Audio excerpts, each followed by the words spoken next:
lights crash hard, heartbeat sink. This that show that make you think. Under them lights, we don't play, we ball. From the small town fields to the big state calls. We talk rivalries, legends, up next kings. Breakdowns, hot takes, all them rings. Turn it up, don't miss this drive. Texas high school dreams so loud, so loud, so loud. You tune in now, right that way. This the pod they crave every Friday. Welcome to the show where the big hits roll. Texas under lights, we talk hard, we talk slow. From the first snap hype to the last play glow. It's Friday night, lights, let's go. Woo! Let's get old, let's get old, hey. Let's get old, let's get old, let's get old, hey. Hey, everybody. Welcome back to another great episode of Between the Hashes. This is your Texas High School Football Podcast. I'm your co-host, Adam McAbee. Got my main man, Mr. R.L. Martin, here with me on the show tonight. What's up, R.L.? How are you doing, bud? Pretty good, brother. Trying to stay cool, you know. Yeah. I think you're about 5 miles north of hell down there in San Antonio. We might be about 3 right about now. About heat index of 105. So yeah, we pretty warm. Yeah. I see you're sporting the Road Runners up there with your UTSA hat on tonight. Go Runners. Yeah. And I had, just for anybody that watch, you know, I got this backup just in case you wanted to know. You see that Henry? He's rocking them Longhorns. Yeah. See. All right. Well, hey, I noticed, you probably noticed that we've got a house full tonight. We brought in some very special guests that I'm just humbled that they even wanted to join us on the podcast. We'll start with Mr. Greg Hammer. He is he is the leading photographer, sports photographer, the GOAT. When it comes to Texas high school football, sports photography. Mr. Greg Hammer, how are you, sir? Doing well. It's a pleasure to join you guys tonight. Absolutely. Thank you for joining. As always, Marc Henry, second time on the episode. Thank you for coming back, my man. How are you? I'm maintaining, man. Great to be ready to talk about this. The grass has changed. You know, I can smell it in the air. You know what I mean? It's about Yes, time. sir. Hey, we are, as we sit, most schools start fall camp next Monday. August 3rd. August 3rd, Yep. baby. Yep. And then finally joining us tonight, the third member of Third Down Crew is Mr. Devaughn Jones. How are you, my man? I'm doing all right. Pleasure to be with you guys tonight. Talk a little ball. No, definitely Appreciate y'all. hear them pads start to clack, and I'm like, Oh, yeah. Yes. Oh, yeah. Okay. Is it the pads that y'all are waiting on, or is it that electricity from the band? definitely the pads. Yeah. The pads, it's- yeah. But it's something about when you standing there and that darn band is behind you and that crowd. No, It's something I about agree that with you on Friday that. night. My Yeah. gosh, man. Yeah. It's You just can't something beat a about it. It just Friday makes night you get atmosphere. ready. No. Oh, yeah, No, you yeah, can't beat that's that. it. Friday night atmosphere. I got to go get my hot dog and my Coke. I got to have the band. I shoot every game. I got to have a hot dog and Coke and band and ready to go. Here we go. Yes. I'm excited because, as y'all know, my son's a senior this year. So I've got a little bit of nerves, a little bit of anxiousness. And next year, I know I'll be traveling around with RL and my wife going to different Friday night football games. So I don't know what Friday night's going to look like after this year, but there's nothing better than a good old Friday night, or in DFW, you got Thursday night games, but you know, you've got the band roaring, you got the crowd, cowbells shaking. It's the Texas high school atmosphere is nothing like it for those of y'all that might be watching this outside of Texas. So And the thing is, when you're close to a team, I actually get nervous. You Oh, know? yeah. Not about shooting. I get nervous for the game. You know, I mean, I try not to show it, but you know, I be pacing. Oh, yeah. Well, and I can speak in conjunction to that because I've seen you on the sideline shooting some of these kids. Some of these kids are like your kids. I mean, you've said taught it. them. You've taught them in school. You've shot them Yes. on the sidelines for years. Years, yes, Yeah, your nerves are probably about as much as a parent's nerves. they are. Yeah. I have a lot, you know, in stake with not just shooting the game, but there's a lot behind the scenes with this, you know, and wanting these kids to succeed, you know. Absolutely. I can Absolutely. attest to that too. And Mark, you definitely can as well. We see these kids, we see video, we talk to these kids, we've done evals, we've talked about these kids, and then to get on the sideline and actually see them compete against each other, Yeah. that's a level of excitement that comes in from my point. I know I Right, do. I'm yes. like, "Ooh, how are these kids gonna do? It's like the lights are on now. Yeah, you got a kid that may shine in the camp or at a evaluation showcase or whatever. But something's different when those lights turn on and you've got helmets on, you got shoulder pads on, you got nerves and adrenaline flowing. That's when the real stars shine, is who can handle those nerves the best. Yeah. Yeah. That's it. The pressure is on then. Now it counts. Now Yep. can you keep your head and play and make your team better? Absolutely. Make your team better. Absolutely. Well, real quick before we get into it, I know we got a lot to cover, but you guys are a part of Third Down Media. Which one of you guys wants to kind of talk a little about Third Down Media and what you guys do? And how did it come about? Correct. Henry, you started off, Henry. Well, it's the triple dipper, the triple effect. There's three different things in three different ways. I'm gonna have to say, Hammer was probably at the forefront of getting it together. Me and Hammer been doing this for a long time, and we've been working together behind the scenes for years. Hammer has an eye for talent, and when he calls me or he sends me something and say I need to see a kid, and vice versa, I make sure that I stop what I'm doing to see it. Yeah. And then Creative Jones or Devaughn was the first one to do my media day about 2 years ago, and I just his attention to detail and making film come to life is what attracted me to his work. And then it's one of those things where I just kind of fall into a number of things of what I do. So you get a triple effect when we show up. A lot of times around this area, if they see us all three in the building at the same time, something must be going on. Or it must be a game. Must or be a somebody big must be game. playing. Yeah. Yeah. So, Yeah. and that's kind of the gist of when we show up, you know what I'm saying? Because we all three have different things that we do, but at the same time, when we show up together, it's like magic, you know what I'm saying? We got, a YouTube channel, we have Instagram, and we also have Twitter.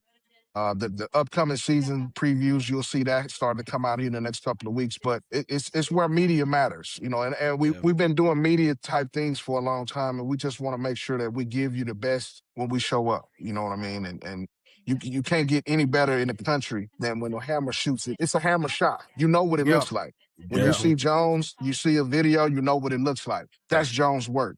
And I can identify it like that. If everybody else can identify it, and guys, we've had so much love this will be our second season really fully at it. And it's starting to catch on. So, we appreciate you having us on. And Yes. that's kind of the gist of how it is. It's just 3 different ways.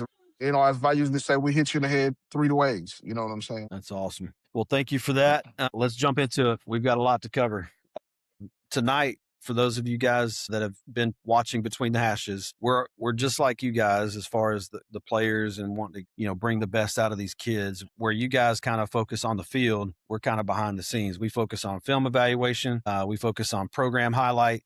And then we focus on just the nitty gritty, trying to get athletes more exposure, right, at the end of the day. And so for us, RL covers everything south of Waco, really. And then I cover West Texas, DFW, and East Texas. So RL's got the southern half of the state. I've got the northern half of the state. So with that being said, tonight is our prediction show, so to speak. So we're going to try to we can't really cover every single district. That would just take forever. And that would take a long time. There's over 1,200 programs in Texas. That's like an hour-long show for like 4 or 5 episodes. So tonight, what we're going to do is we're going to take this down by region. We're going to go from the south to the east to West Texas and the Panhandle. And then we're going to cover a district in DFW. We're going to cover a district in San Antonio. And then when we get 4A and above, we're going to cover a district out of Houston. So with that said, our first up is District 16, 2A, Division 2 from RL. That's your neck of the woods, my man. All right, a lot of that. I will preface this by saying that I watch a lot of film, and occasionally things will come across where these schools are mentioned. I have not physically seen these schools. I've heard of athletes, and I've seen some film of them, especially last night, because I fell down the rabbit hole last night preparing for today. So you and those rabbit holes, man, that's when good content comes out. When I'm telling you, it does, because I fall in and I focus, the TV or something, I'm muted, and I'm in the room just quiet, just watching film or on my phone going through stuff. But I'm going to say this, that I'm going to pick these districts off what I see and what I've heard. I have not physically seen these teams, but when I do pick these teams, I go back and I go back to the Holy Grail. I go to Dave Campbell's, and I'm looking at a lot of what they have returning. Yeah, it's like, where where did they play? Where did they place last year? How they come out in district? Did they make it to the regionals? Did they go to semis or wherever? And I look at how many they have returning on offense and returning on defense. And I think that, me personally, if it wasn't a big coaching change and you've got 6 and 6 returning, 6 on offense, 6 on defense, the culture is going to excel with those other kids. So that's how I'm basing this on. I just wanted to preface it by saying this. Yep. But being that we're in 16 2A District 2, Olga Dulce, Ben Bolt, La Vila, Santa Maria, Rivera Cofer, and Woodsboro. My pick coming out of that was Santa Maria. Really? I'm To looking win that at district? it to win that district. That's what I'm going to say, All to right. win that district. They have La Vila. They were area finalists last year, 3-0 in district, 9-2 area finalists. And I look at Santa Villa having 5 returning on offense, 8 returning on defense. Coach Gayton being there and what he's accomplished. I'm going to go, and this may be, I'm at, you know what? I'm going to write this down, because when we look back at it later on, I'm pretty sure that Adam is going to point this out to me. Well, hey, you picked such and such. You're right, I did. So I'm going to pick. You know me a This little is- too well, RL. Yep. Hey, you picked such and such. My choice in that is Santa Maria for 16 2A Division 2. Well, I do the same thing you do. I look at the Holy Bible of Dave Campbell's for Texas high school football, and I also evaluate returning starters, what they lost to graduation, all that kind of stuff. Absolutely. But I also look Absolutely, at Hammer. Max. I look at Max Preps. I look at local media around the schools and kind of what they're talking about. For this district, I do have La Vila winning it. I think they're gonna. I just think they're gonna win it. I don't see anybody beating them. My change is gonna come with Ben Bolt. Ben Bolt has got some experience coming back. They've got an explosive quarterback and playmaker out there. So I think Ben Bolt is gonna end up being number 4 in that district versus what Dave Campbell's put in there. They said Woodsboro is going to take that last playoff spot. So I'm going to flip it. I've got Ben Bolt at number 4 and Woodsboro at number 5. Everything else, I pretty much agree with what the media is saying on those guys. I think La Vila 1, Santa Maria 2, Agua Dulce 3, and then Ben Bolt I've got at 4. Go ahead and write that down, though. I did. Oh, I did. I It's did. right there. Oh, I did. I did. It's right. Okay, write that It's right here. down. It's right here. Oh, yeah. Yeah, I got it. All right, man. Let's move on. District 15, 2A Division 2. 15 2A Division 2. That's Charlotte, Fall City, Lewis, Pettis War, Three Rivers, and Yorktown. A lot of these I've driven through. I fish in Three Rivers. I've been down there fishing, so I've seen that Have area. you caught anything at least? Definitely. Oh, definitely. Yeah, good. Choke good. Canyon's right down the road from there. So I go through there to go to Choke, or either I stop at the Tips Park in Three Rivers. All right. So, but being that they have a dog that is in this district that definitely has a pedigree and always restocks, I got to go with Fall City. Yeah. I got to go with Fall City to win the district. I think that they're heads and shoulders above everyone else. Yeah. I hate to say that, but it is what it is. It's Fall City. And the Beavers over there have always come around. They always have some players down there to watch that can play at the next level. And I think with the district that they have, I think Three Rivers will come back in second. And Yorktown, what they have returning, I think they're going to be good. But as we all know, on any given Friday, you can lose you can have an upset. Yep. You can lose your focus. You can lose your concentration. And if Fall City doesn't pay attention to everything with Three Rivers, I think Three Rivers can be right there with them. But I'm going to say Fall City is going to go ahead and take that. Yep. I agree with you on that one. Fall City's too good. Coming in preseason ranked number 15 in the state. I don't see anybody knocking them off unless what you just described. Injuries can happen, right?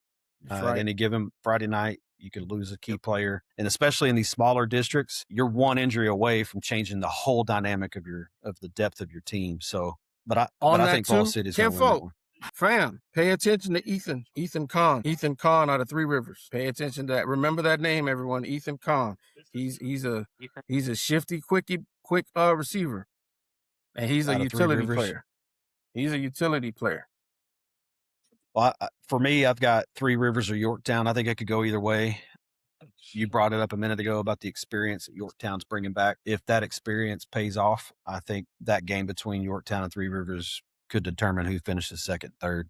And then number 4 in that district, I got Louise finishing up 4th. Y'all pay attention to that offense for Three Rivers. I mean, you look at what they can do and the weapons that they have, and they're bringing back 10 out of the 11 from last season on offense. Yeah, they're bringing back a lot. Yeah. For a 2A school, that's a lot. Yeah. All right, moving on. We've got East Texas, District 11, 2A, Division 2. District 11 is Alto, Cushing, Grapeland, Malakoff Crossroads, Mount Enterprise, Overton, and Tenaha. For me, it's Overton all the way. They're strong, they're deep, they're good. Coming in preseason ranked number 16. I just don't see anybody in this district knocking them off. I tend to agree with the media and Dave Campbell's on this one. I think 2 is going to be Grapeland, 3 will be Alto, and 4 will be Mount Enterprise. There's no changes on my side on that one. So Overton, they're going to be good. I actually have Overton going pretty deep. They may make a state run at this year. But Tenaha's been one of those teams that's religiously, or they've been a team that's been a playoff team the last few years. Correct. And so is Mount Enterprise. They've been kind of like shifting back and forth. But I think, when you look at those teams, it depends on what they have coming back, like you said. Each year, I mean, East Texas is so competitive that it changes from year to year. So I will say this. I do think of what you just mentioned, Mark. I think Tenaha, has the depth coming back. They've got 25 returning starters coming back. 10 on offense, 10 on defense. Yeah, I do think Tenaha can match Mount Enterprise or Alto for that 4th or 3rd seed in that district. They're kind of on the bubble. So again, they've got a lot of good depth coming back. If they can put it together, I could see your point on that one. But I just don't see it happening for them this year. Good deal. All right, moving right along. We've got District 9, 2A, Division 2. This district, man, it's Collinsville, and then take your pick. Collinsville. Yes. Yeah. Collinsville, man, they're number 5 preseason, top 10 in the state. Collinsville's good. They're really good. They've got speed for days. They've got athletes everywhere. They're well coached. After Collinsville, Lindsay's the cream of that crop. Cumbie's number 3. Era's number 4. Unfortunately, Quinlan Bowles and Celeste are going to be on the outside looking in. Collinsville's got that district. I don't think there's much less to say on that one. Collinsville's pretty solid. They're salty.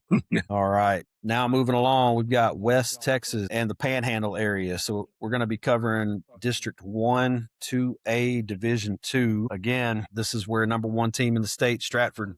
It's Stratford, and then take your pick. Stratford is they're as good as they get. 2nd is going to be Groover. 3rd, Senate, West Texas, and then 4 is Bovina. So that's kind of where I fall on that one. Thankfully, those districts, because West Texas is so spread out and the population's not as high out there, you really only have you've only got five schools in a district, where the state of Texas, they take your top 4 teams in every district. So this is one of those districts where I think Bovina is just going to win out and make that last spot for that fourth playoff seed. And then same thing with District 4, 2A, Division 2. We've got Wink running away with that district, number 8 in the state preseason. Number 2 is Iran, and then number 3 is El Dorado. Number 4 is McCamey, Van Horn. I agree with that. I don't see Van Horn coming up and beating McCamey on that one. For that 4th seed. So Wink is going to, as we get deeper into it, I think Wink is going to be another one of those finalists in the state tournament there. Mm-hmm. Yeah. All right. Mark, Greg, Devaughn, y'all got anybody you want to talk about in districts for DFW? I mean, you name it. I mean, it's a district that's competitive. I mean, I've been waiting for that one, so you just let me know. You go down the line, and he waiting on the meat and potatoes. He waiting on the meat and potatoes. On the meat and potatoes. All right. You started off. I'll jump in. It can start at 4A or 3A, however you want to go with it. Yeah. All right. I'm just taking a look here. I'll talk about my DFW district when we get to Division 1 and 2A. All right. So RL, let's move on to 2A Division 1. We've got District 16, 2A Division 1 down in the South Texas, baby. This one here really had smoke coming out of my ears because of the reputation Refugio has. In case anybody does not know, if you follow football, you've heard the name Refugio, and they are a playoff team each and every year. They are a 2A powerhouse. Dilly every year. Dilly Wolves, they nothing to shake a stick at, and you've got Freer. Taft is a mention in there, but I don't think that with what they have, I think those three that I just named, Dilly, Refugio, and Freer, are the ones that are going to be fighting for the top 2 spots. With number 1, I got Dilly. I got Dilly knocking off Refugio. Dave Campbell's has Refugio. Really? Dave Campbell's has Refugios, but like I said, it's just the talent. And I saw Refugio last year because I've covered that area, down in that area for the last 3 years. I've been paying attention down there. And I think Refugio may have lost a little too much to where they're going to have to build. They're going to have to build. I think Dilly has the returners. One thing that I do like about Dilly is the versatility that they're going to have with the players that they have. As we know, and I'm always honest. I'm sorry. Sometimes it's to a fault. Mark has worked with me on this for years, so he knows how I am. Sometimes you look at it and it's the size. Yeah. There's always a size difference with teams down there, and then it comes Henry, down. it looks like you have something to say, Henry. I see you shaking your head over there. I mean, And his arms crossed. Yeah, I see. Refugio's got that pedigree. When you talk about state Yes. championship appearance, Yes. they've been. I mean, they've been the upper echelon of that particular area in 2A for over a decade. I mean, I don't know anything about these other teams, but I can be sure Refugio's at least a regional finalist or semifinalist coming out of that area. You know what I mean? And I think with them, it's going to be a rebuilding year. Okay. So I think that throughout the year, they're going to get better to when the playoffs come, they should be on all cylinders. But as far as winning the district, I think they're going to battle with Dilly. And yes, the district, I think Dilly will pull it out. Now, will Dilly advance more than Refugio? I don't know. But for the district, I think Dilly's going to pull the district out. Refugio will still be there. They're definitely a playoff team. Definitely a playoff team. We talking districts. I got you. Yes, we talking district. We talking district. Got you. And Okay. that's So I'm one. gonna make my one and note right two. here. You've got Dilly at 1, you got Refugio at 2, and then you said Freer at 3, Yes. and then you got Taft as well at 4. Sure. Yep. Go Yeah. ahead and screenshot that. Take the picture. Oh, I wrote it down. Okay, write it And down. this is I got recorded. I got it all written down right here. We can always go back and reference. But yeah, I think that's what it's going to be in that district there, and it's going to be. It's always. What'd you say? I think you're gonna win that one. I think Refugio might not get it done again. Yeah, I mean, and it's not like they're not going to get it done. I just think that they lost a lot. Wow. So, like you said, they're always right there. So that pays a lot of homage to the coaches. Those coaches are going to coach The those culture kids they up. built. So yes, Absolutely. and once they get 4, 5, 6 games into the season, and everybody starts realizing their roles, and everybody starts playing like they're supposed to, and that coaching staff is with them, barring injury, they're going to be right there at the end of where they're going to battle for it. But I think Dilly will take it in district. Well, I can't disagree with Dave Campbell's. I've got 1, 2, 3, 4, just like Dave Campbell's does. I don't know Dilly as much as you do, but Refugio's they've got the pedigree. They've got the Dilly's starters coming always back. got athletes that people never see. Dilly's got athletes, man. They got I'm like, whew. They always got a decent quarterback, and they always got 1 or 2 good receivers. Yeah, And that's they're everything always at the 2A hard-nosed, level. and they're always hard-nosed players. Yeah. All right. We got District 15, 2A, Division 1. I picked this one for us to cover because this one's got number 1 and number 2 in the state in this district. That's a tough district. So you've got Shiner and Ganado. Mhm. Both of those teams have kind of flip-flopped at who's at state the last couple of years. Shiner's been there. Ganado's been there. So, RL, how you see this district shaking out, my man? Exactly how they have it in Dave Campbell's. Ganado, Shiner, Kennedy, Weimer. That's exactly what I see. And like you said, those 2 top teams, they're going to battle for it, but they're always going to be there. But I think Ganado, with what they have coming back, I think they'll be right there at the top of their district, just like Dave Campbell's predicted. Yep. Nice. All right. Now we're moving on to East Texas. We've got District 12, 2A, Division 1.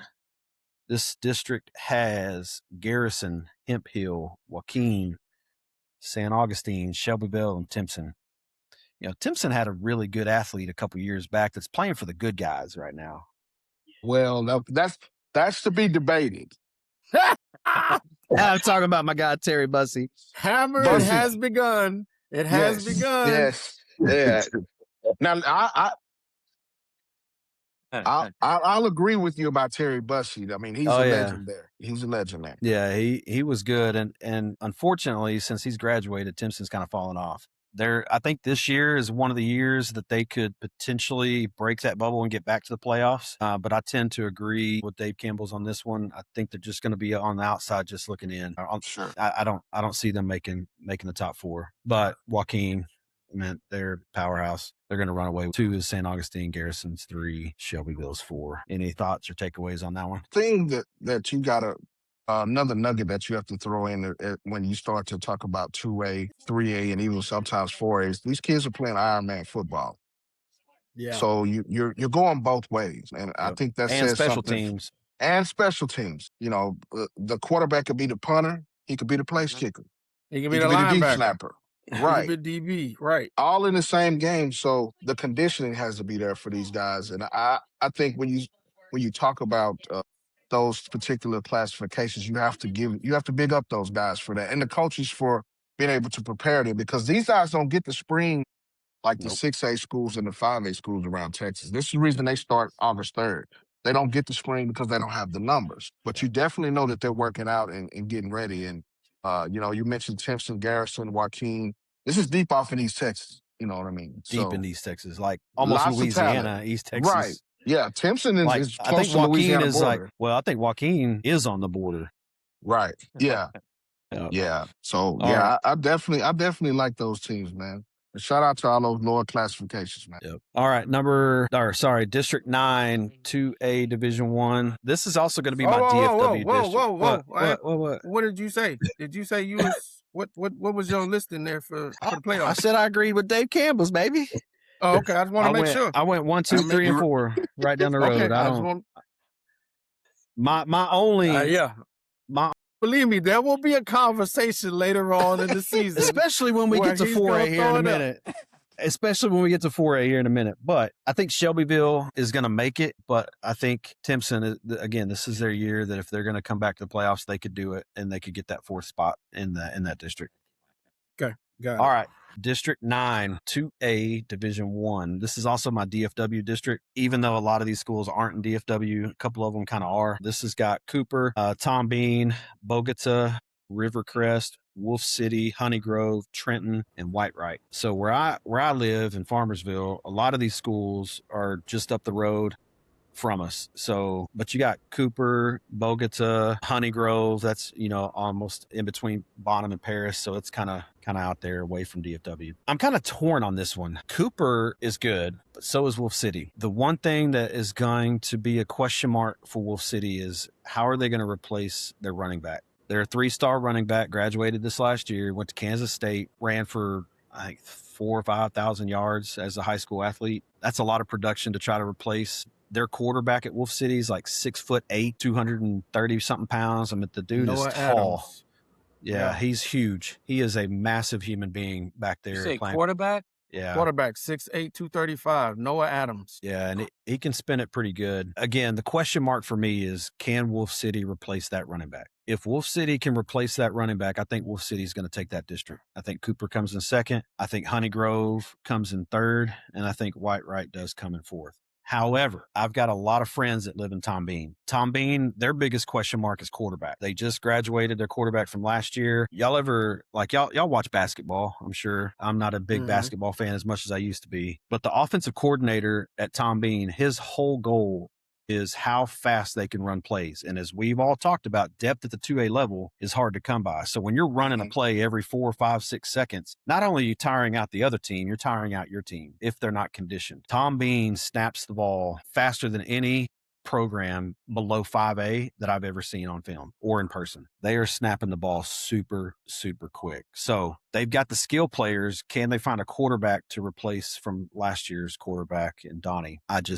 That's the big question mark. If Tom Bean can figure that out and they've got a good quarterback, I think Tom Bean can knock off Whitewright and Tom Bean will be in number 4. But my number 1 is going to be Wolf City. Number 2 is Cooper. Number 3 is Honey Grove. And number 4 will be Whitewright. I had the exact same. Yep. All right. And then we're going to go over to West Texas. We've got District 3, 2A, Division 1. District 3, 2A, Division 1. This is post Sundown, Abernathy, New Home, and New Deal. I don't disagree with Dave Campbell's on this one. I've got the top 4 the same way they've got it. I've got Post, New Home, new deal in Abernathy. However, I do think Abernathy could potentially squeak up into that 2 or 3 seed. Abernathy's got some great coaches. They've got great culture, and they've got some pretty decent athletes to be able to put in place. If it can all click, I think Abernathy can move up, but right now I'm going to stick with 1 through 4, the way Dave Campbell's got it. All right, moving right along. We've got District 15, 3A, Division 2. District 15, 3A, Division 2, down south. RL, kick it over to you, my man. This is one of your schools, Poth. Yeah, Blanco, Comfort, Karn City, Nixon, Smiley, Poth, San Antonio, YMLA, and Stockdale. Honestly, I say between the two, I think that I don't agree with Dave Campbell's. I would flip-flop the first two. I think Poth will get it. I would too. I paid attention to him last year, and they've got 5 returners on offense, 3 on defense. I think it'll be Poth, then Blanco.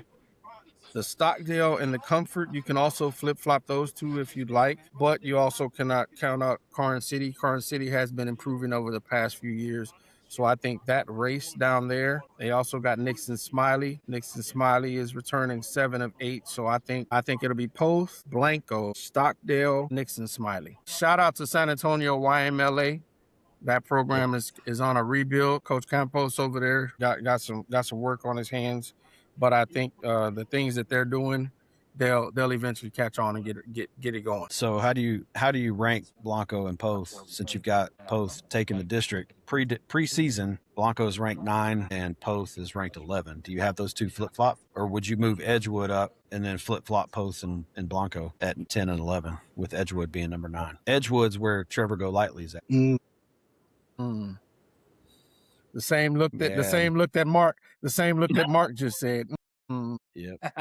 that when I look at Division 2 and 3A, that's how I would do it. I would put Edgewood at 9, and I would put Poth at 10. I'd put Blanco at 11. That's exactly what I would do. And I have to preface it by saying Blanco I haven't seen much of, but Poth I've seen more of, and I've seen what they've done and what they've been doing. And I think that what they have returning with the culture that they have, I'd put them above Blanco. Yeah. No knock on the talent there. It's just that from what I've seen and what my eye tells me, I would put them above Blanco. I'd edge them above Blanco. All right, so I'm gonna write this down. You got Poth at 1, Blanco at 2. Who was your 3 and 4? Stockdale and Nixon Smiley. All right.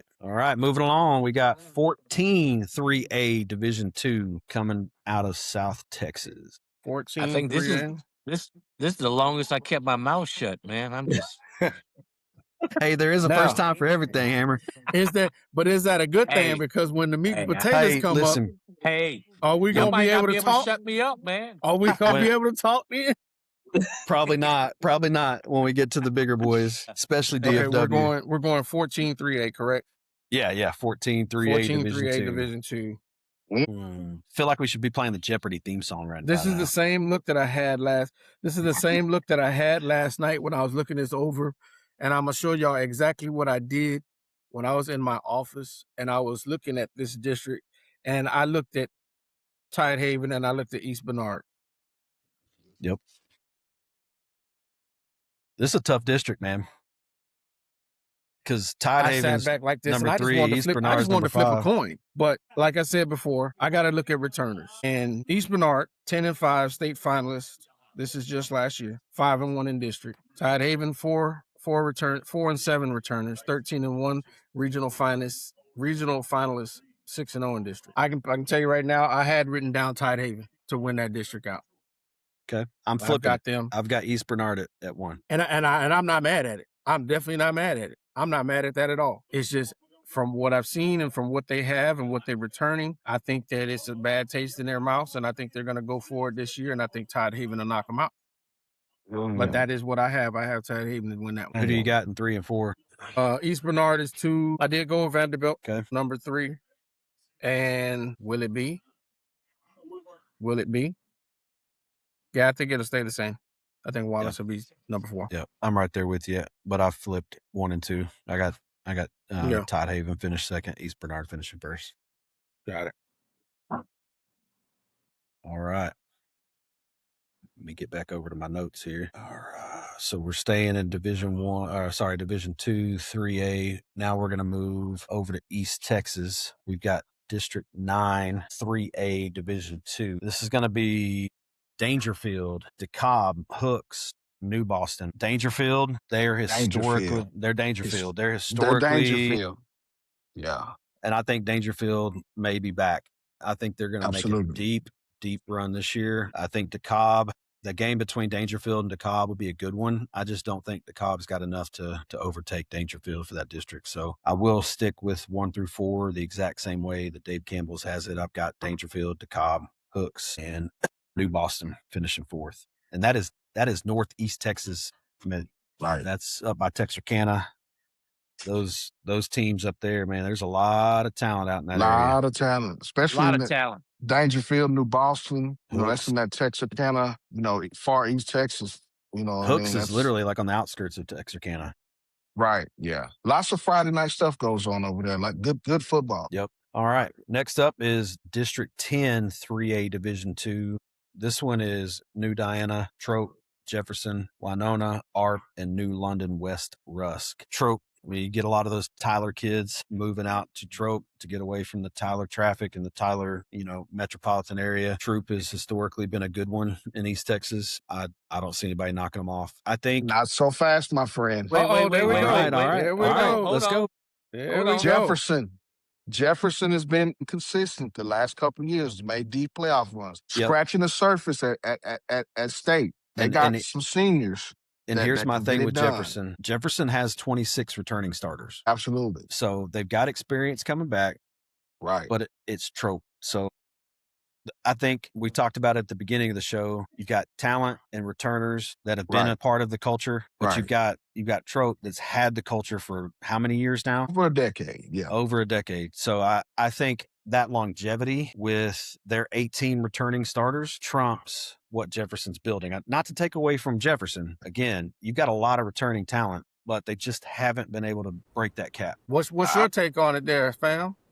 I think this returning talent for Jefferson gets it done and wins this district. I got a shout out to my guy Kingston Nelson, Bryson Mosley, 2 guys that I've had a chance to get to know in the camp, some of the flex zones and some of the camp circuits that I've been on the last couple of years. 2 linemen that go both ways. Kingston's picked up some offers, so his recruitment's starting to pick up.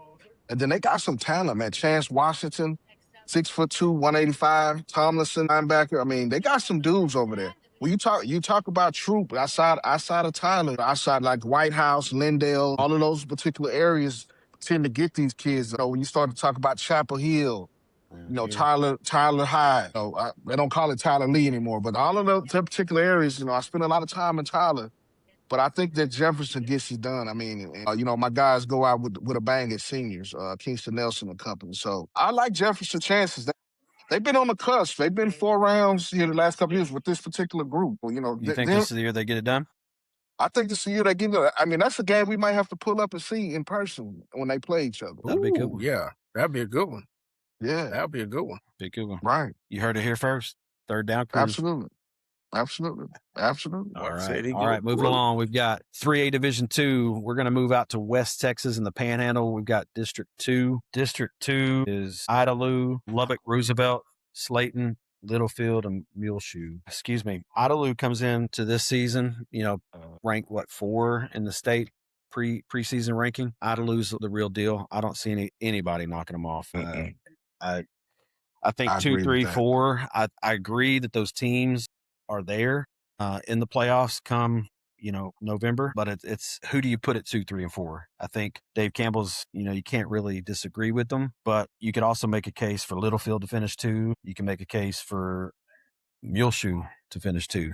So it's just how the cookie wants to crumble on that one. But I'll take what Dave Campbell's has got. I've got Slayton, Littlefield, and Muleshoe on that one.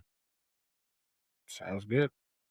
All right. We've got District 4, 3A Division 2 out in good old West Texas and Panhandle. This one's a good one. Mm-hmm.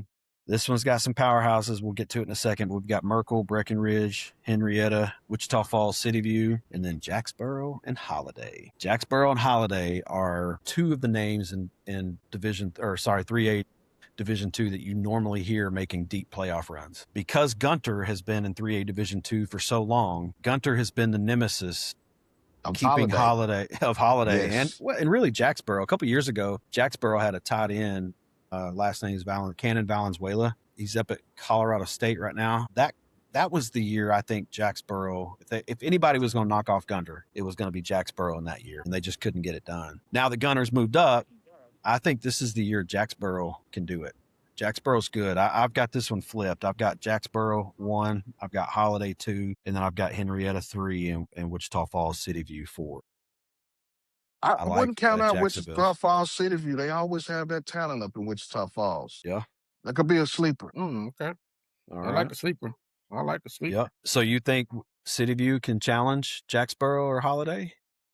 I think For they that can move up district? to 2 or 3. Holiday's been, like you said, they've been running in the guns for the last 4 or 5 years, and they just couldn't get over the hump. Something about Wichita Falls City View, they've been kind of hanging around the last couple of years and always have talent at Wichita Falls. Always. Always. I played at Hershey, so I'm kind of biased right there.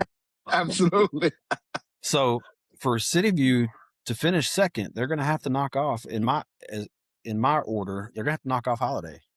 You Okay. think they can do it? I wouldn't count them out. I mean, that's a tough squad. You know, Henrietta's been in there the last few years as well.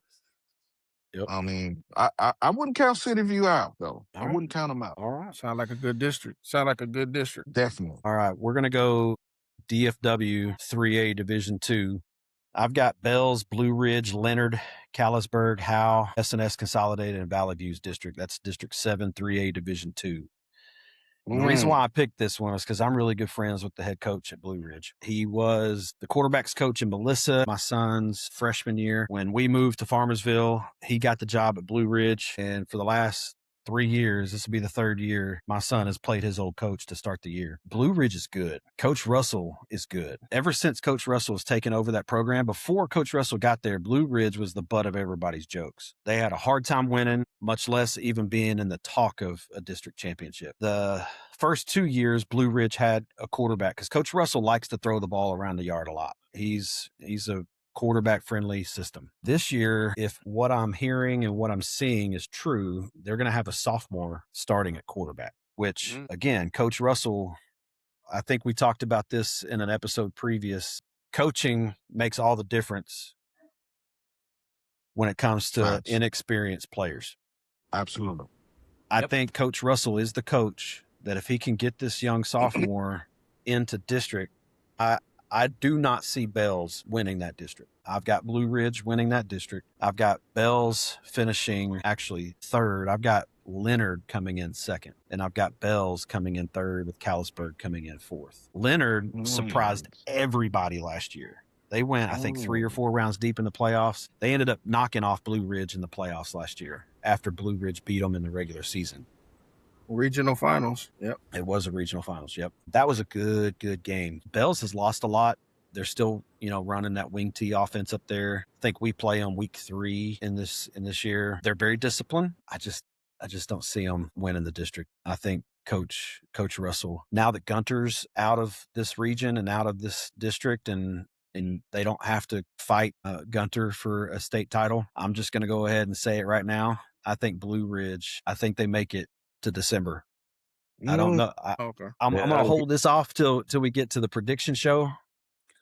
But I really think Blue Ridge, this may be their year. No Callisburg. I got Callisburg 4th in that district. I think Callisburg will make a deep run, but I don't see Callisburg getting out of the 3rd or 4th round. That man said, There's a lot of body language going on here, bro. I can tell when someone doesn't quite agree with you. So, all right, Mark, let me have it. Well, I mean, Callisburg has been consistent. Shout out to my good. guy, Coach Coop. Up in the Texoma area. He trains a lot of those kids from Callisburg, Honey Grove, and I had a chance to see those guys in 707 the last couple of years. And that's the only reason I bring up Callisburg. They were area round playoff team last year. But that's where it I stopped. think when you play playoff football, it matters. You know what I mean? And that's the driving force. You mentioned coaching. If you're coaching, if I'm a coach, I'm driving that home, guys. We didn't finish the job. You know what I mean? Now with Gunter out of the way, it's open season for like you said, Blue Ridge, Leonard. But I think Callisburg is a sleeper. They run that funny style offense that not a people like no more. You know what I'm saying? If you're not sound defensively, they can run the score upon you. So There might be a sleeper coming out of that district. I see your point, but again, Coach Russell, all he's done since he's been at Blue Ridge is win. The first year he was there, they went 3 rounds deep. Last year, they went 4 rounds deep, and he's back at it again. They lost their quarterback. They lost Caleb Gaddis, their number 1 receivers down at SFA now. But Caleb's younger brother, Andrew Gaddis, believe he's going to be a sophomore this coming year. I think he could be better than Caleb. I really do. And I think I think Andrew is going to cause a lot of problems for teams down the stretch. A lot. I think that kid's going to only get stronger. Again, it depends on how that sophomore quarterback does. If that's who Coach Russell ends up playing at quarterback, if he can take care of the ball and manage the game, Coach Russell is going to put them in a spot to go really, really deep. Okay. Noted. Man, jotting that down. He said put a gold star by that one. Well, I'm writing it down. I got it. Hey, and shout out to Coach Coop up at C4 Athletics. That's my guy. Absolutely. He's a legit trainer for anybody that's up in this area looking for a trainer. Big time. Big time. Adidas. Coach Coop is legit. Absolutely. All right, moving along. We've got District 13, 3A, Division 1. Down south, RL, kicking it over to you, my man. Good teams in there. Cole, Hallettsville, Luling, Marion, Randolph. 2 military bases. We got their teams in there. So you got talent that flows in and out. So Cole being on the Army base on Fort Sam, Randolph being on Randolph Air Force Base. You got Smithville and you got Yoakum. Shaquille O'Neal. Yeah. Yeah. I can say on this one, like you just said, I know one of the coaches, Coach Call over at Marion. He started off at Judson. Now he's over there and he's the head man at Marion. He's come in and turned that program around. Yoakum is always a stud, always there. 14-2 state champs for Yoakum. They lost some stuff. They did. They lost some stuff. Coaching says a lot. Coach Robinson at Yoakum, Coach Call at Marion. I think they got it right. Yoakum, Marion, Hallettsville, and then Universal City Randolph, which is Randolph Roadhawks. I think I would keep it exactly the way it is. Yep. All right. I agree with you. I think Yoakum's going to be in the state game again. Can you say speed, and more speed? Woo! Yeah. Speed Yoakum. kills. Speed got kills. speed. They got speed. That's why I bro. think they're going to be in the state game again this year. Yeah. I got them agree. Winning it. Absolutely. All right. 15, 3A, Division 1. This is a good one. It's got top state ranked Stenton in it, buddy. 15, 3A. Yes, sir. I mean, I have to be honest, Mark, to me, it's Stenton and everybody else. So I'll put it the same way that they have it. Stenton, I put Goliad there. They're not a team to shake a stick at. I understand that, but Stenton is Stenton. And I would not go against what Dave Campbell's is saying. West Oso, I definitely have been watching and keeping them on. I see the progression that they're making, but it's not enough to be up there with Stenton. So I definitely see the way that Stenton, Goliad, Orange Grove, and then Corpus Christi West Oso. All right. That's how I have it too. All right. Moving to East Texas, we've got District 11, 3A, Division 1. I'm going to move through this one pretty quick because I don't disagree with any of it. I've got Columbus, Edna, Sweeney, and Wharton, 1 through 4, just like Dave Campbell's. Columbus is good. Columbus is really good. I think they're going to run away with that district. All right, next. This may be a hot take for some of the guys on this call, some of my family, some of my brothers. This is District 7, 3A, Division 1. We've got Mineola. We've got Malakoff. We've got Commerce. We've got Winsboro. We've got Eustis, Emory Rains, and Mount Vernon. Where do I start? It's Malakoff all the way. Malakoff all the way. Hold your thoughts. I may convince you otherwise. I do not have Mount Vernon number 4. I'll start there. I've got Mineola number 5. Here's why. And Hammer, you know this gentleman, Coach Cody Moore from Denton Braswell. I do. Cody is now the head coach at Mineola. Yes. Really? Okay. Yes. I don't know. I have not talked to Cody, so I don't know what his thoughts are. But Cody has a son who's going to be an incoming freshman, class of 2030. His son, his name is Braxton Moore. Mm-hmm. Braxton has been following in his father's footsteps. He's got a head coach as his father. So you talk about Coach Surratt over at Carthage and how he's had his sons come through the program, and that's how Carthage dominated. Yep. Look to Braxton and Cody to be that 1-2 punch with coach and son in Mineola. I have seen, again, I have a quarterback son. I would like to think that I know what I'm talking about when it comes to quarterback play. Braxton Moore looks good, man. For a 14, 15-year-old kid, again, if Cody does start his son as a freshman on varsity, can he handle that Friday Night Light mentality? When the lights come on, does he get nervous? But my God, that kid can spin the ball. His mechanics are incredible. His footwork is amazing. He's fast. He's agile. How tall is he? Because He's about Cody's height. I think he's going to wind up being taller than Cody when it's all said and done. I think he will be. Cody's wife, Stephanie, is a tall lady. Right. And I think Braxton's going to be taller. But man, Braxton looks good, man. He looks really, really good. So I've got Mineola at 4.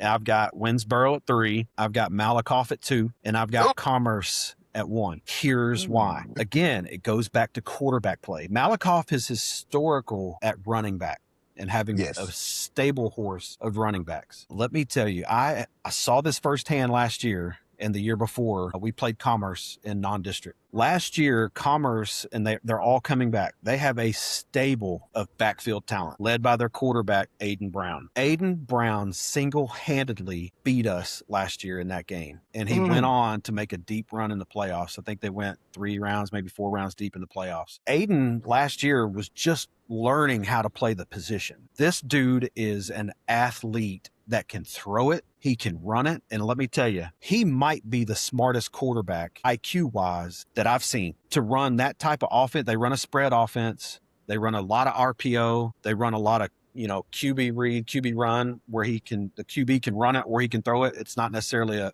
true RPO. It's really more of like a quarterback read option. And Aiden is fast. My God, this kid is electric. And I think with the two, they've got Aiden as a quarterback and they've got 2 running backs. When you've got 3 guys that are that talented in the backfield and you've got receiver, they've got at least 1 receiver that's coming back. And if they can find another one like they had last year, they had 2 legitimate receivers and 3 guys in the backfield that could just tear you apart. It's like, who are you going to stop? Pick your poison, because Commerce is legit, man. I think this is the year they make another deep run. I think they go into December if they can stay healthy. I think they go into December. So I've got Commerce, Malakoff, Winsboro, and Mineola are my top 4 in that district. Any comments, Mark, after I made my case? I mean, I had a chance to see a couple of these guys from Malakoff this offseason. I don't disagree with Commerce. I was looking up a couple of stats on Aiden Brown. 1,600 yards rushing, over 2,300 passing. That's a true dual threat. He's legit, man. Yeah, that is. Sounds like it. We got to get these guys on Twitter, though. I can't find them. Yeah, that's why I'm looking at the same thing, and I don't see him. Yeah, I'm telling you, Aiden Brown is going to be a name to watch. His recruiting is going to take off his senior year because he is a true dual threat who just happens to throw a good ball. He's super smart. I was thoroughly impressed with him last year. Do you guys play them again? No, they wouldn't play us this year. Yep. All right, moving along. We've got West Texas. We've got District 3, 3A Division 1. This is a fun one. I didn't know if I should put this in the South or if I should put this in the West, because Llano is in this district and they're kind of in a weird triangle between they are. They're Austin, right, San Angelo. They're kind of yeah. But then you got Wall, you've got San Angelo, TLC, you've got Ingram, Moore, and Early. Wall's moving up. They made the state game. They're good, but I've got Llano winning this district. And I've got Wall finishing second. However, I've got Wall going deeper in the playoffs than Llano because of the experience. So I've got Llano 1, Wall 2, Ingram Moore 3, and Early 4. What do y'all think about that one? Wall's got that pedigree. I mean, I know they're moving up, but they did make that run. But some of those guys were seniors. State champ see that game. Yeah, they only got 3 returning on offense, 3 returning on defense. So that's a rebuilding year for those guys. Yeah. But that's you did say coaching matters. Yep. True. Culture matters. Absolutely. But they do have 17 returning starters. So yeah. All right, moving along. We're going to go through this one pretty quick. District 1, 3A, Division 1, Shallow Water, Brownfield, Denver City, Bushland, Dalhart. I've followed Dave Campbell's on this one straight through. I don't disagree. I've got Shallow Water, Bushland 1, 2. I've got Dalhart 3, and Denver City 4. I could make a case for Bushland to be 1 and Shallow Water to be 2, but I'm not going to rock the boat on any of those. All right, DFW, my guys. Snap. District 5, 3A Division 1. Gunter makes the jump. We've got Gunter, Pottsboro, Whitesboro, Pilot Point, Life Oak Cliff, an A-plus academy. Life Oak Cliff is an interesting one. They've got Cameron Phillips coming back from his injury. Got Coach Johnson over there. I think we're the hyped up Hammer. I think you're the hyped up Hammer. Well, he knows what I'm about to say. Coach Johnson is his son's playing quarterback, but his son can spin the rock. He's a good athlete, and Coach Johnson is in a pass-friendly offense. They've got some dudes. They've had some dudes transfer out to bigger programs, but they've still got some dudes. They still have some dudes. They still have some dudes. They have a freshman that you need to know about. Marc Henry, won't you let them know about that freshman? DJ Landor, he's going to play corner. Yep. He's going to play on the offensive side too. Yep. Are they going to have him play running back, or are they going to have him play receiver? No, they still have a running back. They still have a running back. Yeah. But DJ Landor is going to be the third freshman All-American that they've had. Yeah. You've had Sakura Cooper and you've had Champ Mays. Yep. All three. And you mentioned Coach Johnson. He's air raid concepts, so he likes to sling it around. Yes, he's going to make you cover the entire field. Yes, he does. Where they've been lacking at is the defensive side of the ball. Yep. If they can get some stops, right. If they can get some stops, they're in it. I've been going on record to say I think they get in the playoffs this year. Cam got hurt last year. Yep. And the momentum was 4 there. games? Yeah. They lost the momentum there. Yeah, because Sakura Cooper Jr. ends up going to quarterback. Yep.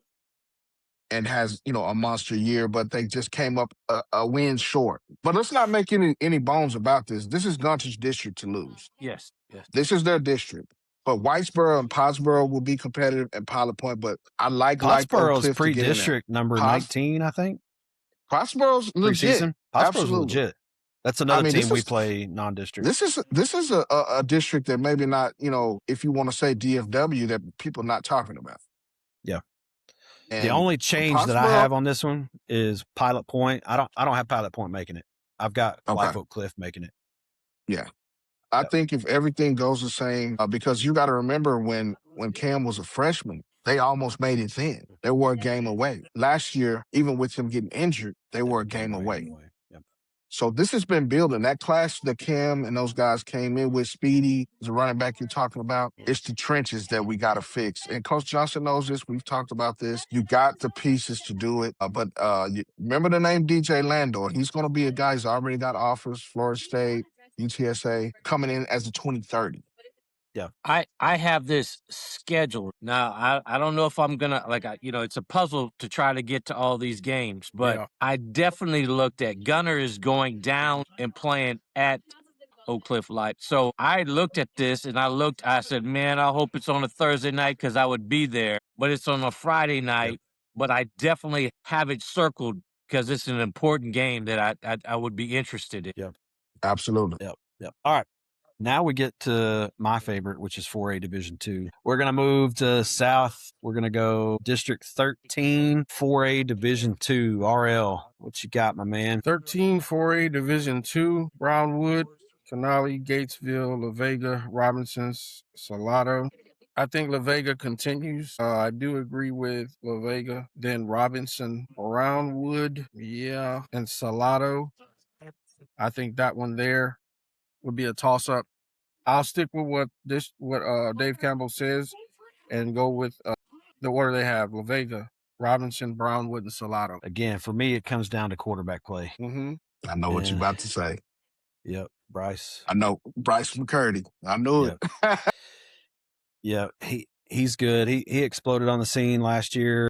I said it a couple episodes ago. If Bryce can't do it all by himself, he's got to have a full cast of a running back and at least one good receiver. Correct. I think this is the year they've got the talent around him. I do think Robinson wins the district, but I don't think they've got the pedigree and the culture and I don't know. I don't think they've got enough juice in the tank to go deep in the playoffs like a Waco La Vega. That's going to be a really good district game. It's probably going to be for the district title. Oh, for sure. 100%. Shout out to my guy, Coach McGlynn. I had a chance to meet him yesterday. I was out at Margin Hooks up at Lake Dallas, and he was the quarterback coach for La Vega. And the last 4 times they lost to West Orange Star. So they hadn't been able to get over that hump, but they don't see them early in pre-district this year because I asked them. And I mean, I'm gonna have to find out when that game is. 'Cause Robinson's kind of close. It's outside of Waco. It's in the vicinity. Mm-hmm. Yep. Like if that game's at La Vega, man, that might be a game to pull up at. Yep. Seriously. Yep. Depending on what week it's on. So RL for me, I've got Robinson 1, La Vega 2, Brownwood 3, Salado 4. But I've got La Vega going deeper in the playoffs. Sure. All right. Next up, we've got District 15 for a Division 2. Cuero. Gobble gobble. Gobble gobble. Cuero. Gobble gobble. We can go to the next one. Cuero. All right. Cuero. Duly noted. All right, we're going to move out east. We've got District 8 4A Division 2 coming out east. This one, actually, I'm going to save that one. That one's got some juice. We're going to go. RL knows what I'm about to talk about. We've got District 10 4A Division 2. District 10 4A Division 2. Again, West Orange Stark. Silsbee, Hampshire Fannin, Jasper, Hardin Jefferson, and Shepherd. Silsbee's good. They haven't been able to get over the hump of West Orange Stark, and I don't think they're going to be able to do it again this year. So I'm going to leave those top 4, West Orange Stark, Silsbee, Hampshire Fannin, and Shepherd. Y'all disagree with any of that? Only thing I got to say is Calvary Jefferson. Don't let the size fool you for West Orange Stark. We talk about powerhouse running back. He's got all the tools that you want. He's starting to get some traction, but he carried them with a plethora of other guys. They went to state last year, but they lost. Yeah. But he may be 5'4", 5'5", but he's kind of that Dave Meggett, Darren Sproles, that was at Kansas State that played for the Cowboys or still plays for the Cowboys. For runner with just that get out and go. And if he breaks, he's gone. West Orange Stark is going to be there. I like Silsbee too, though. Yep. I do like Silsbee. Yep. All right. Y'all ready for some fireworks? Absolutely. Yes, sir. Let's go. All right. This is what we've been waiting on. Devaughn, you may have something to say about this one. This is District 8, 4A Division 2. All right. This is Center, Gilmer, Pittsburgh, Longview, Spring Hill, Carthage, and Texarkana, Pleasant Grove. This is where coaching matters, but so does the talent and the longevity of the talent. This district has some very interesting storylines. In the offseason, Coach Gibson left Texarkana, Pleasant Grove. He retired. Their defensive coordinator took over as head coach. Carthage is the opposite. Their head coach is still in play, but they've lost their quarterback.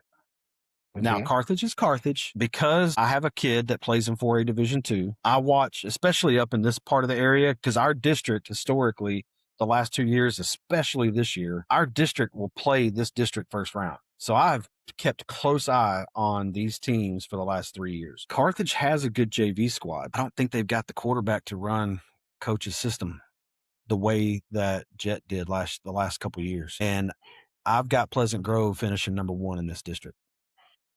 Okay. I've got Gilmer. Again, Gilmer's quarterback is kind of up in the air. They've got an athlete named Kipton Neighbors.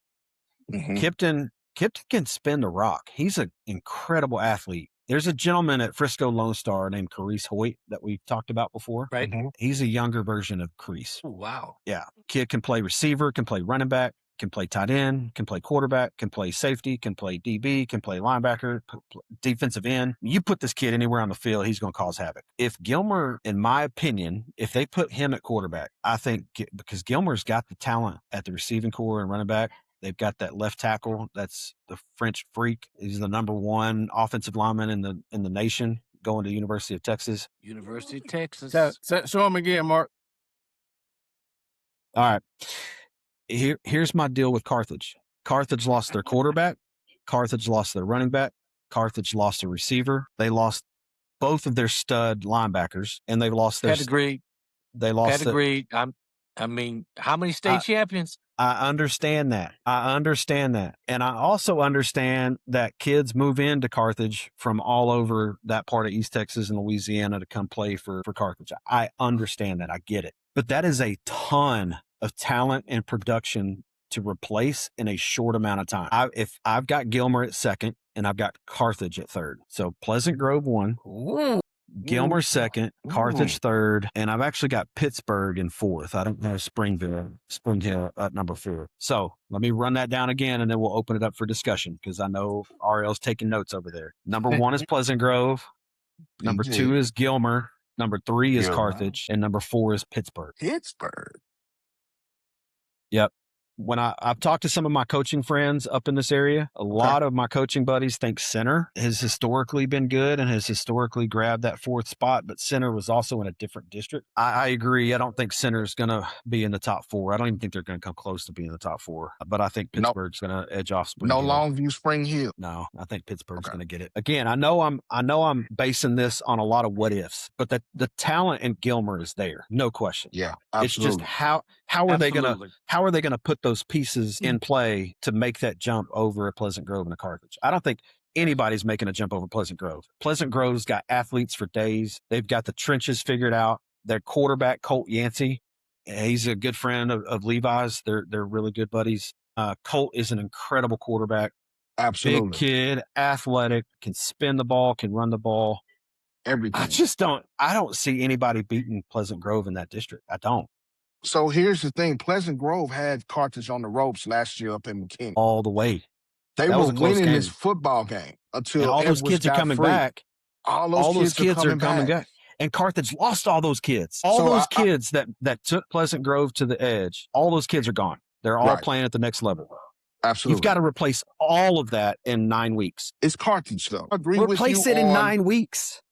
I agree with you on PG winning. I agree with you, PG winning the district. All right, Hammer, what you got? No, I agree. I agree that, Hammer, you were at that game, weren't you? Yeah. Okay. Yeah. No, Pleasant Grove, I have to agree with. They have talent for days, and this, hey, you got to come off that mountain one day, and it might be the day that they come off the mountain. That's all I got to say, Yeah. But that particular man, I mean, there's a lot of that's 3 really good teams that we're talking about right there. That's really a district of doom. Can we say that's the best 4A district in the state almost? This may be one of the best districts in the state, period. That's what I'm saying. 6A all the way down. Yes. Carthage is returning 30 starters. Gilmer's returning 32. Pleasant Grove is returning 24. That's a lot of depth, man. A lot. Oof.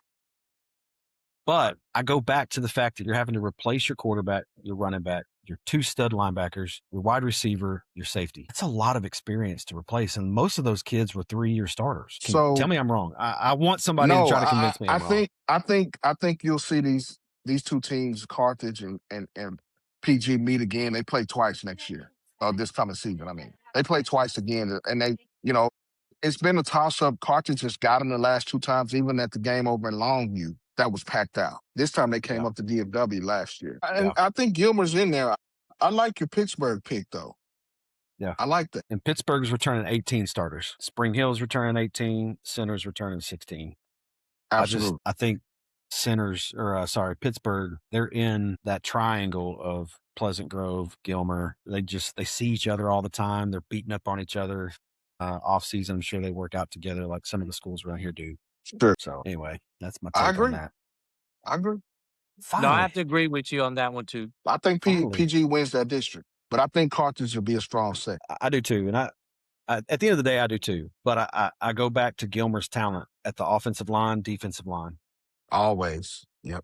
Speed. And in that district, what's going to win is the trenches in that district. Fact. All right. Man, that was easy.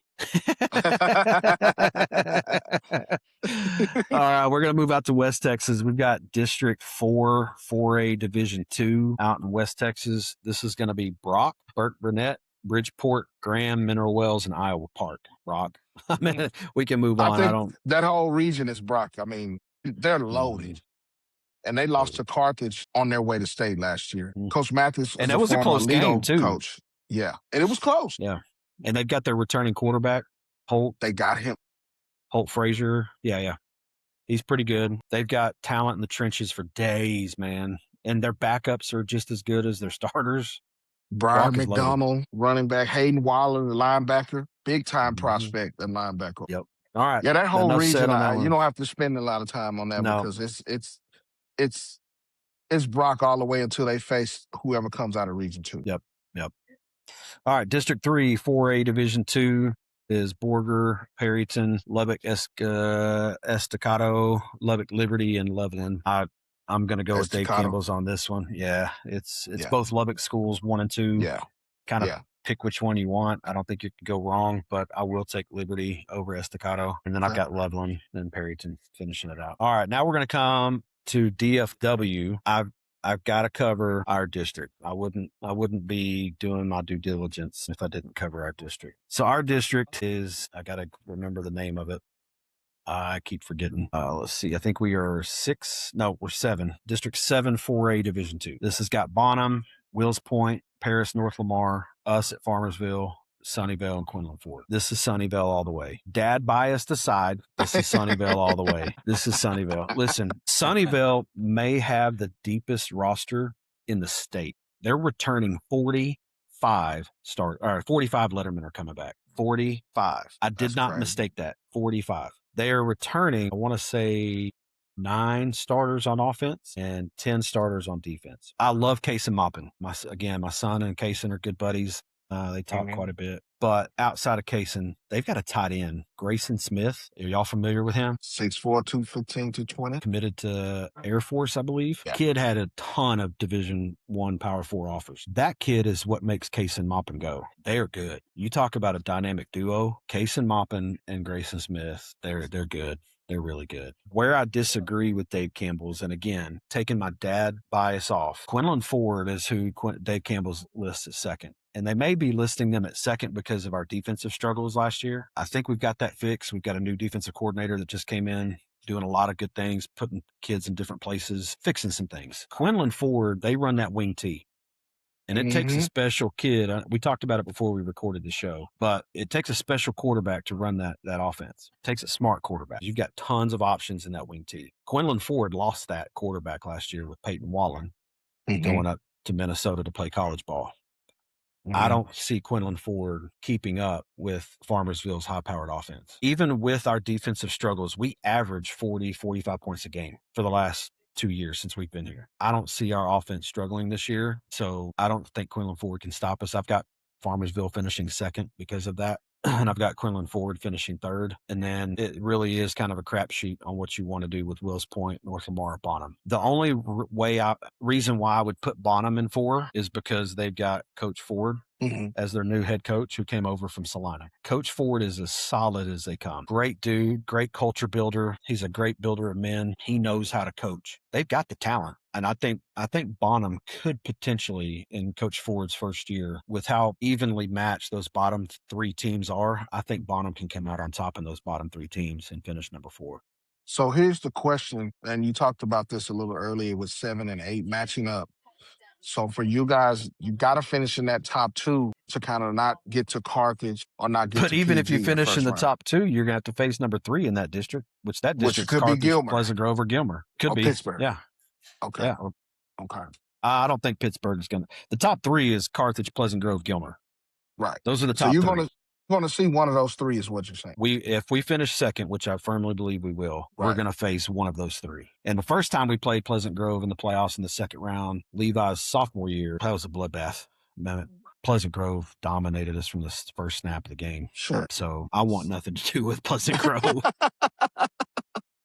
But I mean, you never know with the luck of the ball bouncing a certain way. You get that. You get anybody number can 1. win on a Friday night, right?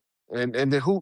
So where's the Sunnyvale Farmersville game? Who's the home team? We are, and that's what plays in our favor. It's also the first district game. We're coming off a bye week. There's a lot of things that play in our favor.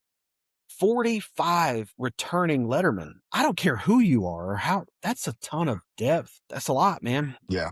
Yeah. But I do think it's going to be a closer game than what most people are thinking. I don't see Sunnyvale running away from it by any means. We've got the offensive skill. You know, Levi can spin it. We've got his number 1 receiver is a 2027 kid. He's averaged 1,000 yards the 2 years that we've been here. We've got a good running back in Ray Wilkes. We've got a receiver that I'm not going to mention his name because he's flying under the radar, and I want it to stay that way for right now. Text it to me. I will text it to you. This kid's good, man. And I think he could make some noise with our number 1 receiver. So Levi's sophomore year, we had a kid named Drake and we had Amari Warren. If y'all don't know Amari Warren, you need to know that name. This kid is legit. He runs a legit 4.5 40. He's had 1,000 yards receiving both years. And this is with Drake Grimes. Drake graduated Levi's sophomore year. Drake had 1,600 yards receiving that year, and Amari had 1,000 yards receiving that year. And Amari had a little over 1,000 yards receiving last year. And you've got Levi sitting at 4,300 yards passing in 2 years. Production's there. We've got a great offensive line, good running back. Our defense is going to be young, but again, we've got the pieces, and we got Sunnyvale at home. We're coming off a bye week. It's going to be a lot closer of a game than what everybody thinks. I just think when push comes to shove, as Sunnyvale starts rotating some of those depth pieces, I just think that's where they get us, is rotating their depth pieces. When some of their kids Gotcha. get tired, they can bring depth in, and their depth is not as big of a drop off as most schools in the 4A Division II level. Right. And that's what you worry about a lot when you've got depth. You've got kids playing both ways, and you know, one comes off to get a breather. The kid coming in, you know, what's their talent level compared to the kid that just came off to get a breather? You don't have to worry about that with Sunnyvale. So I do have Sunnyvale 1, but I've got Farmersville 2nd, Quinlan Okay. Ford 3rd, and I've got Bonham at number 4. Okay.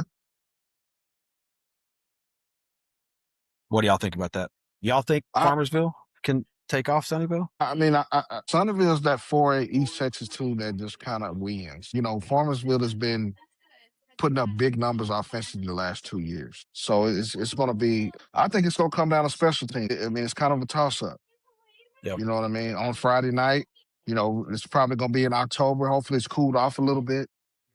You know, shout out to Farmersville's facilities, man. I've seen some pictures, and Yeah, that's some of the best facilities in the state, for sure. we do. Yeah, Hammer's seen them in person. Absolutely. Yes, I have. Yeah, super nice. All right. Well, hey, we're an hour and a half into this episode. I know RL had to bounce because he had to go to his job. Let's do this, guys. If y'all are up for it, let's break this into 2 different episodes. If we can get you guys back, we'll cover the big boys 4A Division 1 and up on the next episode. Okay. We'll coordinate here another day this week, and we'll get you guys back. This has been fun. I really have enjoyed this. Absolutely. I really have enjoyed it because y'all didn't disagree with my hot take too much. It's all good, though. It's I all thought good. you brought up some valid points, especially with that Malakoff district. You know what I mean? Commerce Malakoff. Yeah, Commerce. Yeah, and I did find Aiden's Twitter, and we follow each other. So I have seen him somewhere, but I can't pinpoint where it was. If I'm following him, we bumped into each other somewhere. Talented, and that Commerce Super. Commerce group is talented, man. You know what I'm saying? They've got some talk about speed. Absolutely. Commerce has got Absolutely. speed, man. Yeah, just let me know and we can tackle the big guys. I mean, you know, there's a reason some of us are wearing black. So, you know, he really, really has his guys going up there. We've already talked about that little nugget coming up on Third Down Media. You know, preseason edition coming up. You know what I'm saying? And Yep. you know, the fellas have been working hard, and we're ready, man. We can get back to it and talk about some 5A, 6A ball. Absolutely. Well, hey, real quick before we end the episode, why don't you guys tell your Twitter handle, Instagram handle, and then tell us where everybody can find your Third Down Media on socials. Mark, you Cameron, gonna we'll start with you. You gonna roll with me first? All right, Creator Jones. Yeah, go for it. Creator Jones Group on every platform. Of course, you know you gotta get in the Third Down Media is on every platform as well, on YouTube as well, man. And with the football season coming up, we'll make sure that we are dropping on a consistent basis every week because you know it is Friday Night Lights up here. Yep. On our side, we got Thursday and Friday, so it's gonna be a lot to discuss and a lot to unpack. Yep. Hammer. Yes, a Creole GMH on Instagram, on X. It's Creole Hammer 17, and my favorite is Facebook. Yes, you are on Facebook a lot. Yes, I think you and that's I my are probably. favorite. I think you and I may be the Facebook kings out of this group. I know Mark's on Yes, Facebook a lot, but Mark's the Twitter. He's the Twitter king. You and I are the Facebook kings. You know, almost 60 years old. Facebook is my little place that I like to hang out, and it's Greg Hammer. And please come in and check me out. So Absolutely. yes. All right, Mark. Man, listen, you can find everything Third Down Media, like John said. Yes. Like I said at the beginning, it's been picking up a lot of traction. There's not a week that goes by if I'm stepping out somewhere that somebody's not asking me about the show. So definitely check it out. When you get 3 guys like this, not tooting my own horn, but talking about these other 2 guys that we're boots on the ground. You know, we're on the sideline with you all the way through state. You're not going to find 3 guys that know Texas high school football any more than myself and the guys included. But you can follow me at on Twitter at MarcHen44 or on the Mark Sports. That's ONDAMARC Sports. Instagram is MARs MarcHen_44. Facebook is on the Mark Sports as well. You can also follow me, Top Texas Prospects, on Twitter, Instagram, and Facebook as well. There's not too many places you can't find me. Prep Red Zone Texas as well. Yep. Yep. I'm all over the place. Like I said, I was up at a camp this past weekend. I was in Florida 2 weekends ago calling a game. So I stay pretty busy, but the love of the game is there. And this, Mac, it's all about these kids, man. And, it is 100%. That's the reason I do this, is to help promote kids. The DMs stay popping, whether I'm talking to parents, kids, anything, about this recruiting stuff. I'm heavy in the game on that. And then the On Your Mark Show YouTube channel, I'll be coming back next month with the show, starting up next month for the season. So you can find that on YouTube as well. Hey, Mac, thank you for the invite, for allowing us to be on your show. We Absolutely. appreciate that. And like you said earlier, we all go way back, Way Absolutely. back. So, Well, it's good to hear you and good to see you again. It's been too long, my friend. Yes. It's been a real joy. I think it's awesome to see how God kind of just orchestrates, everything and everyone and puts the pieces together. We're all doing the same thing and just different, different avenues and different pathways, but it's like two sides of the train track, both going in the same direction, and eventually at the horizon, it kind of comes together. So Right. That's how I look at our relationships. You guys are awesome. If you guys haven't, go check it out. I just built our website. It's betweenthehashes.com, and spent about 3 months building it. It's got some really cool content that I would love to be able to take y'all's content, integrate it with it, and then be able to, if anybody wants to purchase y'all's media, give you guys another avenue for them to purchase the media. You guys, get the proceeds and all that good stuff. But we've got a feature on there called Follow My Team. A lot of the websites that are out there that cover Texas high school football, they have like all the teams listed, but there's no like real way to get all the content that's created about these teams. So with our stuff on the Follow My Team, every article that we write, every podcast we do, every video we shoot, if we're on the sidelines on Friday night or a Thursday night or a Saturday afternoon covering a game, all those videos that we take are going to be uploaded to our videos part of our website. And everything we do, we tag every single team that is mentioned or talked about in any of our content. And then when you go to the Follow My Team page, if you click on Highland Park, for example, you can click on Highland Park and it pulls up everything that we've ever covered or done about Highland Park. Every article, every video, every podcast, everything all in one spot. Eventually, we're going to get to the place where we can put schedules, the results of the games, all of that kind of content on the team's pages. But I wanted to create a way to house all this incredible content that so many people are creating for these teams, to be able to have one go-to website that we can tag their teams and they can click on it and it pulls up everything. So it's been a long 3 months, but I finally finished it up on Sunday. So got it live, got it up and going. Yes. Shoot me the link. Shoot me the link to it. I will. Definitely. Same here. Absolutely. Well, guys, hey, this has been another incredible episode of Between the Hashes, a Texas high school football podcast. We will have these guys back on the next episode for a part 2 of our district predictions show, and we will cover the meat and the potatoes. The meat, the potatoes, the big boys. We are going to cover state predictions, state title games, all that good stuff on the next episode. This has been a great night, guys. Thank you so much. And until the next episode, we'll see you guys later. Take care. Thank you. Yeah. Oh, yeah. Oh, yeah. Yeah. Friday night, Texas sky. We lit, house packed out, whole town in it, pace crash hard. Heartbeat sink, this that show that make you think. Under them lights, we don't play, we ball. From the small town fields to the big state calls. We talk rivalries, legends, up next kings. Breakdowns, hot takes, all them rings. Turn it up, don't miss this drive. Texas high school dreams, so loud, so loud, so loud. You tune in now, right that way. This the pot they crave every Friday. Welcome to the show where the big hits roll. Texas under lights.